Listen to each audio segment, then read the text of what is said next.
नमस्कार दोस्तों, motivational stories की सीरीज में आज हम बात करेंगे तमिलनाडु के रामेश्वरम में जन्मा ये एक गरीब लड़का जिसके पास लालटेन जलाने के लिए तेल खरीदने तक के पैसे नहीं होते थे। परिवार को 2 वक्त की रोटी तक नसीब नहीं होती थी। न पैरों में चप्पल थी, न सर पर पक्की छत। अगर पास था तो बस आसमान में उड़ने का सपना, जिसे उसने समुद्र के किनारे बैठकर देखा था। इसी सपने को हकीकत में बनाने के लिए वे रोज सुबह 4 बजे उठकर मीलों पैदल चलकर पास वाले गांव में फ्री की ट्यूशन लेने जाता था और वापस आकर परिवार की आर्थिक सहायता करने के लिए पूरे गांव में अखबार बांटता और रात के समय गांव में जहां भी रोशनी दिख जाए वहीं बैठकर पढ़ता था। उसी लड़के ने आगे चलकर पूरे भारत को अंतरिक्ष तक पहुंचा दिया, परमाणु महाशक्ति बना दिया और खुद दुनिया के सबसे बड़े लोकतंत्र का महानायक बन गया। तो आज हम जिस महान शख्सियत की बात कर रहे हैं, उन्हें किसी परिचय की जरूरत नहीं, बल्कि उनका नाम सोचने मात्र से रोंगटे खड़े हो जाते हैं। जी हाँ, मैं बात कर रही हूँ missile man APJ Abdul Kalam की। कलाम जी एक ऐसी शख्सियत थे जिनके जीरो हेटेड थे, जिनके मुंह से निकला हर एक शब्द आज के युवा के लिए बड़ी सीख थी, जिनकी पूरी दुनिया इतना सम्मान करती थी ना।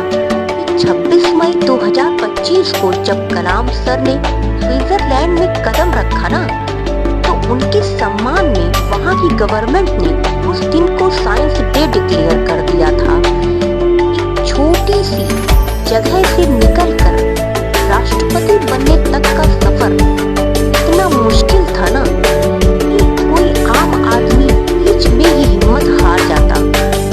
हालांकि एक बार कलाम सर ने भी आत्महत्या करने की कोशिश की थी। आज हम कलाम सर की इसी स्ट्रगल स्टोरी के बारे में बात करेंगे, जो आपको हर मुश्किल से लड़ने की हिम्मत देगी। 15 अक्टूबर 1931 तमिलनाडु के रामेश्वरम आयरलैंड में रहने वाले एक गरीब परिवार में अब्दुल कलाम का जन्म होता है। उनके पिता एक छोटी सी नाव चलाते थे, जिससे उनके परिवार को सिर्फ 2 वक्त की रोटी नसीब होती थी। एक छोटे से कमरे वाले घर में कलाम अपने 4 भाई बहन और माता पिता के साथ रहते थे और शाम होते ही उनके घर में घना अंधेरा छा जाता था। बस जो एक हल्की सी रोशनी आती थी वो होती थी चांद की रोशनी, और कभी कभार लालटेन जलाने के लिए तेल खरीदा जाता था, जिसका भरपूर इस्तेमाल वो रात को पढ़ाई करने के लिए किया करते थे। और उनके माता पिता खुद अंधेरे में बैठकर अपने बच्चों को पढ़ने के लिए लालटेन दे दिया करते थे। कलाम साहब को पढ़ाई का इतना शौक था, 8 साल की उम्र में जब उन्हें पता चला उनके गांव से कई किलोमीटर दूर एक ऐसे टीचर हैं जो छोटे बच्चों को फ्री में गणित पढ़ाते हैं, लेकिन उनका एक नियम था कि वह सुबह 4 से 5 बजे के बीच सिर्फ उन बच्चों को पढ़ाएंगे जो नहा कर आएंगे। तभी 8 साल के कलाम ने ठान लिया कि मैं तो वो सीख कर ही रहेंगे। ऐसे में फिर चाहे ठंडी हो, गर्मी हो या फिर बरसात हो, वह हर सुबह ठंडे पानी से नहाकर तैयार होकर मास्टर जी के पास पढ़ने चले जाते थे। इसी बीच बच्चे के जीवन में ऐसी घटना हुई जिसने भारत का भविष्य सुनहरे अक्षरों से लिख दिया। दरअसल हुआ यूं कि कई बार कलाम अपने पिता का हाथ बटाने जाया करते थे और घंटों तक समुद्र किनारे बैठकर आसमान को निहारा करते थे। इसी तरह एक दिन उन्होंने खुले आसमान में उड़ रहे पक्षियों को देखा और देखकर पायलट बनने का सपना देख लिया। वो कहते थे कि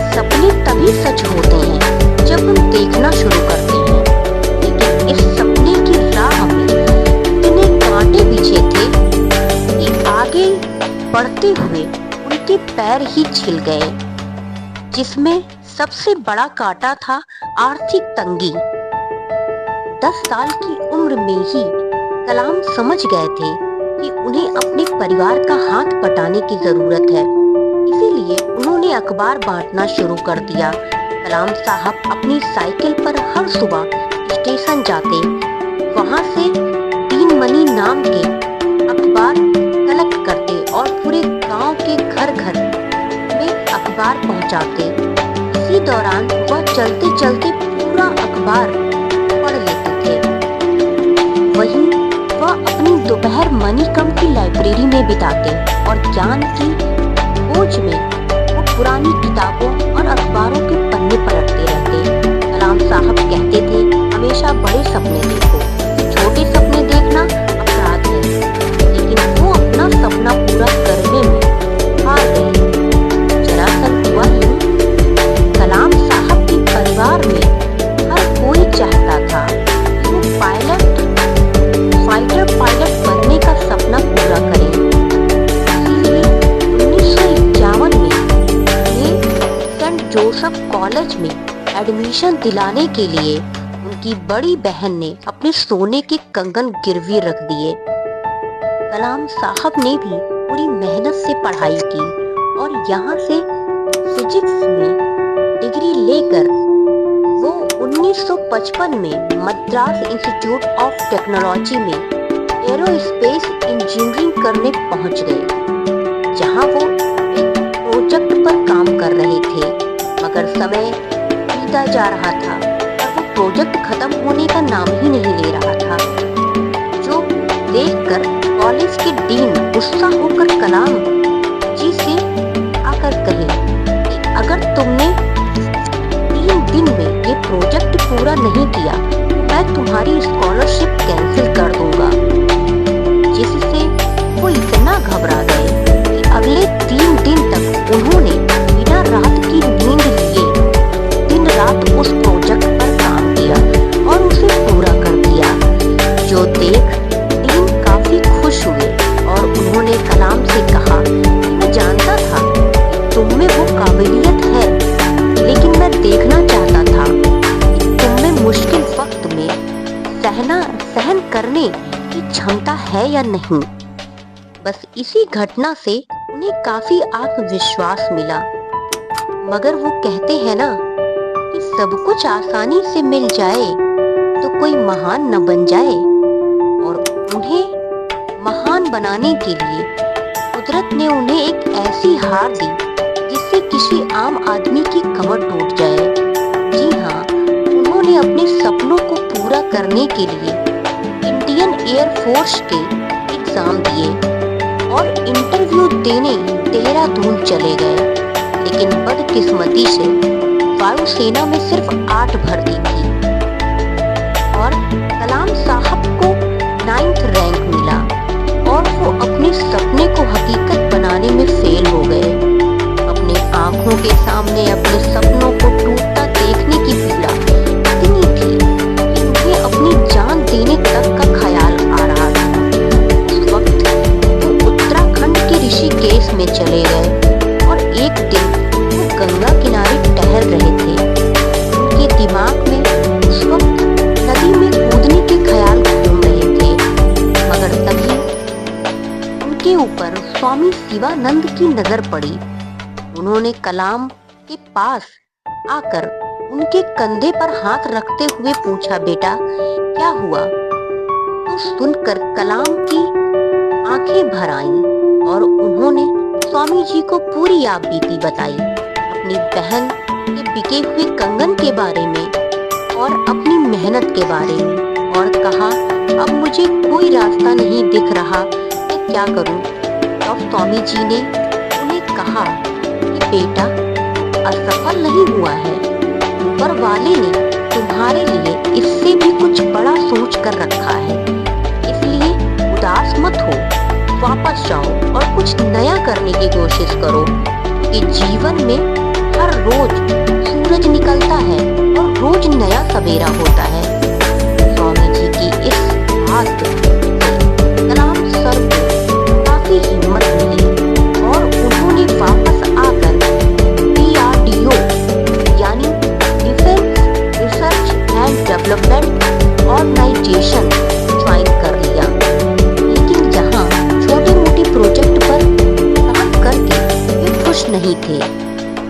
इसी बीच उनकी मुलाकात विक्रम साराभाई से हुई। उन्होंने एपीजे अब्दुल कलाम की काबिलियत से खुश होकर उन्हें अपना स्टूडेंट बना लिया और Indian national committee space research यानी कि इनको स्पॉट में ट्रांसफर मिल गया, जहां उनका पहला मिशन था भारत की पहली रॉकेट की उड़ान भरना। लेकिन शुरुआत स्टेज में होने के कारण इनको स्पेस के पास ना तो कोई शॉप थी और ना ही कोई ऑफिस, हर चीज कठिन लग रही थी। तभी कलाम साहब ने अपनी टीम से कहा, हमें हार नहीं माननी चाहिए और किसी भी चुनौती को हमें हराने का मौका भी नहीं देना चाहिए। इसके बाद उन्होंने केरल के थुम्बा गांव के एक चर्च को अपना वर्कशॉप बना लिया और वहां के फादर के घर को अपना ऑफिस।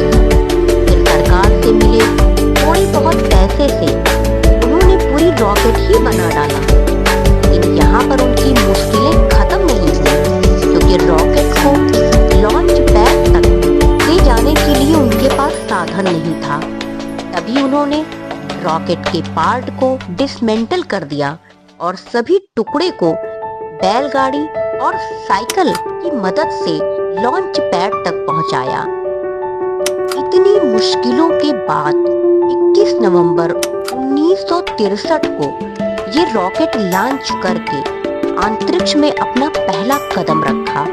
लेकिन क्या आप जानते हैं कि मिसाइल मैन जिन्होंने अपने देश को उसकी असली ताकत दिखाई, उनका नाम मिसाइल मैन एक सफल नहीं बल्कि एक फेल प्रोजेक्ट से पड़ा था।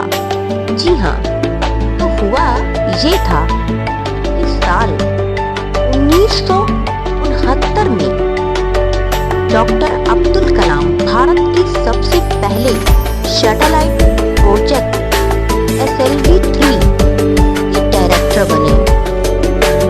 मगर उस वक्त जनता को स्पेस में जाने की अहमियत पता ही नहीं थी।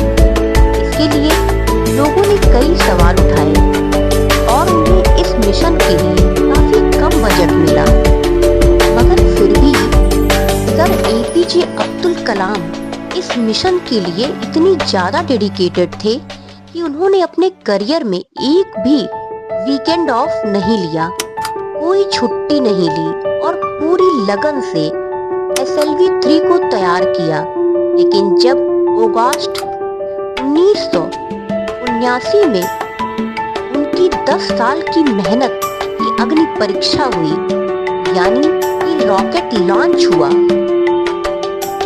तब वह सितारों को छूने की बजाय बंगाल की खाड़ी में जा गिरा। उस वक्त लोगों ने उन्हें काफी ताने मारे। ऐसे में किसी भी इंसान की हिम्मत टूट सकती थी, पर उन्होंने हार मानने की बजाय अपनी गलतियों पर ध्यान दिया और सिर्फ एक साल के अंदर 18 जुलाई 1980 के दिन SLV-3 रोपड़ी का सक्सेसफुल लॉन्च करके उन्होंने भारत का झंडा अंतरिक्ष में लहरा दिया। जिसके बाद उन्होंने भारत के अन्य मिसाइल जैसे अग्नि, पृथ्वी के प्रोजेक्ट को भी सफलपूर्वक पूरा किया, जिसकी वजह से उन्हें साल 1981 में पद्म भूषण, 1990 में पद्म विभूषण से सम्मानित किया गया। लेकिन जिस उपलब्धि के लिए उन्हें भारत रत्न से नवाजा गया था, वो था पोखरण 2। जी हाँ, सर कलाम भारत के कुछ और वैज्ञानिक और इंडियन आर्मी की टीम ने अमेरिका की सैटेलाइट की आंखों में धूल झोंक कर भारत का दूसरा न्यूक्लियर टेस्ट किया था और इसी के साथ भारत न्यूक्लियर सुपर पावर देश बन गया। और कुछ साल बीतने के बाद आया 25 जुलाई 2002 का वो ऐतिहासिक दिन, जब एपीजे अब्दुल कलाम सर भारत के 11वें राष्ट्रपति बने। लेकिन आपको ये जानकर गर्व होना चाहिए कि उन्होंने कभी अपनी प्रेसिडेंट सैलरी नहीं ली, बल्कि उसे गरीब और पिछड़े हुए गांव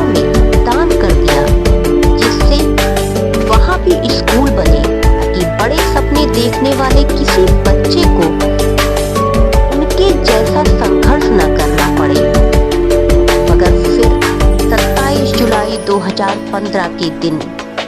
हमने उन्हें हमेशा हमेशा के लिए खो दिया, लेकिन सर एपीजे अब्दुल कलाम आज भी हमारी यादों में जिंदा हैं और उनकी बात करते ही आंखों में खुशी के आंसू आ जाते हैं। इसीलिए आज आप मेरे लिए नहीं बल्कि उनकी याद में इस वीडियो को ज़्यादा से ज़्यादा लाइक करिए, कमेंट करिए, शेयर करिए और मेरे चैनल को भी सब्सक्राइब करिए। मिलते हैं एक नए मोटिवेशनल वीडियो के साथ। आपका वीडियो में अंत तक बने रहने के लिए